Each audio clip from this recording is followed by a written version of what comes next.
Hey guys, in this video I will tell you about the benefits of blue heroes in Last Z Survival. Alright, let's begin. Blue heroes are not very strong for combat, so it is best to avoid placing them directly in your army if you have better options. However, they are extremely useful for support roles. Their third ability usually provides a global effect. For example, some blue heroes increase troop training speed.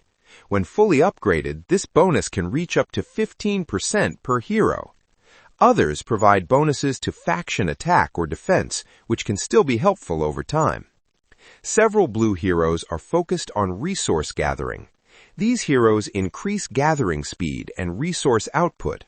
When their skills are upgraded, gathering speed can increase by 45% and resource yield by 30%. With full stars, these bonuses increase even further.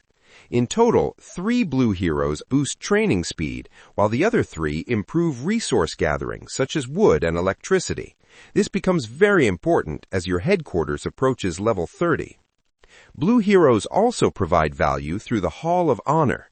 Once they reach 5 stars and required buildings are upgraded, they can be promoted using fragments. Each promotion gives small global buffs to hero attack or defense and additional faction bonuses at higher levels. So that's basically all about the benefits of blue heroes in Last Z Survival. That's it for this video. Thanks!